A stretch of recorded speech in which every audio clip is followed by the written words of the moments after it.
రాష్ట్ర బంగారు భవిష్యత్తును కాంక్షిస్తూ తెలుగుదేశం పార్టీ జాతీయ ప్రధాన కార్యదర్శి నారా లోకేష్ చేపట్టిన యువగలం పాదయాత్ర ముగింపు సందర్భంగా విజయనగరం జిల్లా పోలేపల్లిలో నిర్వహించిన నవశకం బహిరంగ సభ జన సునామీని సృష్టించిందని రాష్ట్ర టీడీపీ ఉపాధ్యక్షులు జ్యోతుల నెహ్రూ పేర్కొన్నారు. అధికార పార్టీ ఎన్ని అడ్డంకులు సృష్టించినా ఆర్టీసీ బస్సులు ఇవ్వకుండా అడ్డుకున్న వాహనాలను అడ్డుకున్న రాష్ట్రంలో ఉన్న ప్రజలందరూ ఏది దొరికితే అది ఎక్కి రాష్ట్రం నలుమూలల నుంచి టీడీపీ జనసేన నాయకులు కార్యకర్తలు లక్షలాదిగా తరలి రావడంతో సభా ప్రాంగణం అశేష జనవాహినితో కిక్కిరిసిపోయిందని చెప్పారు. కుప్పం నుండి విశాఖపట్నం వరకు పాదయాత్ర చేసి ప్రజల సమస్యలు తెలుసుకుని ముగింపు సభలో ప్రసంగించిన తీరు చూస్తుంటే లోకేష్ ఒక పరిణితి చెందిన రాజకీయ నాయకుడిగా తయారయ్యాడన్నారు.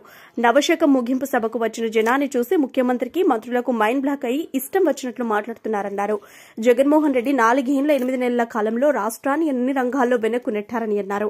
టీడీపీ అధినేత చంద్రబాబు విజనరీతో సంపద సృష్టించి రేపు రాబోయే టీడీపీ పరిపాలనలో సూపర్ 6 పథకాలను, జనసేన అధినేత పవన్ కళ్యాణ్ ప్రజా రంజక పథకాలను అందిస్తామన్నారు.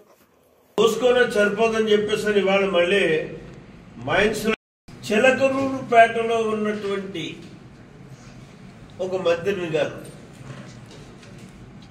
అక్కడ అన్పాపులర్ అయిందట. మంత్రిగా అక్కడ పనికిరాదట. 50 కిలోమీటర్ల దూరంలో ఉన్నటువంటి గుంటూరు 2కో 1కో తీసుకొచ్చి ఆవిడ పెడితే అక్కడ మళ్ళీ ఆవిడ మహాసాధ్యం అయిపోతుంది,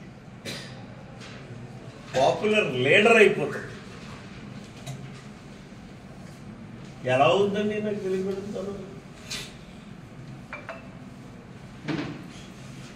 ఈవిడ యొక్క కథలు కథనాలు ఆ గుంటూరు జిల్లాలో కనపడవా?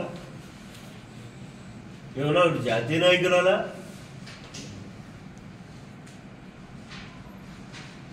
ఇవన్నీ పొలిటికల్ డ్రామా. లేదు, అమాయకులు కొంతమంది దొరికితే నేను తీసేసాను పోవాలంటున్నాడు. రజనీకి ఉన్నటువంటి రీజన్ ఏంటి? ఇంకో కాన్స్టిట్యున్సీ ఇవ్వడానికి పింగులు.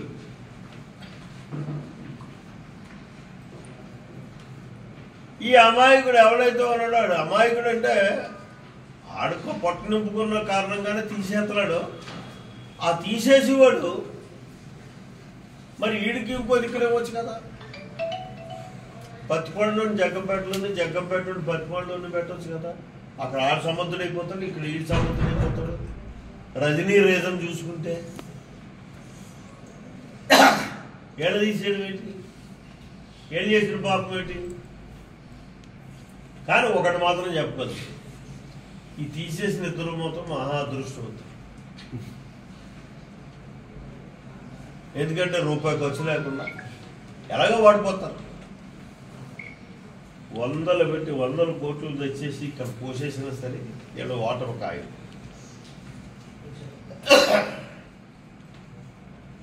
కానీ జగన్మోహన్ రెడ్డి ద్వారా వీళ్ళు అదృష్టవంతులు అయ్యారు. ఆ తుణువు పనువు సంపాదించుకున్నది ఏమన్నా ఉంటే మిగిలి ఉంటుంది, మళ్ళీ ప్రజల్లో పూసేయకుండా. వాటర్ని భయం ఏదైతే పట్టుకుందాం, నేను ఒకటి తీసాను. జగన్మోహన్ రెడ్డి కూడా చాలా కష్టంగా గెలాల్సిన పరిస్థితులు ఉంటాయి. సింగిల్ డిజిట్ వస్తుందో డబుల్ డిజిట్ వస్తుందో, నాకు ఇప్పుడు ఉన్నటువంటి ఇన్ఫర్మేషన్ ప్రకారం 160 సీట్లు మాత్రం మేము నెగ్గుతున్నాం. మట్టిని ఆ ఊళ్ళోనే ఒకడు పునాదులు వేసుకుంటే కూడా డబ్బులు కట్టాల్సినటువంటి స్థితికి దిగజార్చాం. అది ఎక్కడికి వెళ్తుందండి? నీ ప్యాలెస్కి వెళ్తుంది. అదే ఆంధ్ర రాష్ట్ర ఖజానాకి వెళ్ళినట్టయితే సంపద కదా. ఇవన్నీ వేరు. ఏదైతే ఇవాళ శ్మశానంగా మార్చావో, నువ్వు అన్న మాటలు నిలబెట్టుకుని శ్మశానం అన్నావో, ఆ అమరావతి రాజధాని నిజంగా నువ్వు డెవలప్ చేస్తుంటే 8,000 ఎకరం ప్రైవేట్ డెవలప్మెంట్స్ కానీ, ప్రభుత్వపరమైనటువంటి డెవలప్మెంట్స్ కానీ, దాని మీద వచ్చేటటువంటి ఆదాయాలు కానీ, జిఎస్టీలు కానీ పెరిగి మనకు ఆదాయం వచ్చును. ఇవన్నీ జరిగితే అక్కడ మనకి ఏదైతే ల్యాండ్ బ్యాంక్ గా ఉన్నటువంటి 8,000 ఎకరం ప్రభుత్వ భూమి ఉందో ఆ 8,000 ఎకరం మీద 8 లక్షల కోట్ల రూపాయలు ఇవాళ నీకు సంపదగా తయారై కూర్చున్నాం. ఎర్రి ముఖం వేసుకుని ఏమీ చెయ్యలేక అక్కడ రాజధాని కడతాను, ఇక్కడ న్యాయ రాజధాని పెడతాను,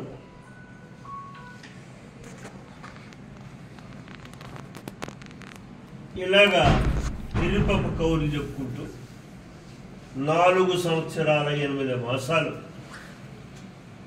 కాలం గడిపేసి ఈవేళ దిక్కు దోచక ఏం చేస్తున్నావు? నీ అసమర్థత పాలన అందరినీ కూడా ఎమ్మెల్యేలు దూషిస్తాం. ఒక కొత్త డ్రామా. ఎవరన్నా ఎన్నికలు వచ్చే ముందు చూసుకుంటే ఎంఆర్ఓలు ట్రాన్స్ఫర్ చేస్తాం, వీడు ఎప్పుడో 3 సంవత్సరాలు పెట్టి ఇప్పుడు ఉండిపోయాడు కాబట్టి ఇక్కడ పాత పరిచయాలు ఉంటాయి, వీడు ఎలక్షన్లో తేడా చేస్తాడేమో అని చెప్పేసి కొత్తని చేస్తారండి. ఆర్డీఓని ట్రాన్స్ఫర్ చేస్తాం. ఇలా అధికారులు ట్రాన్స్ఫర్ చేసేటటువంటి పరిస్థితి ఉంటుంది ఎలక్షన్లు. ఇతను చేసేది ఏం చేస్తాడు? చేతగాక చెయ్యలేక ఎమ్మెల్యేని ట్రాన్స్ఫర్ చేస్తాడు.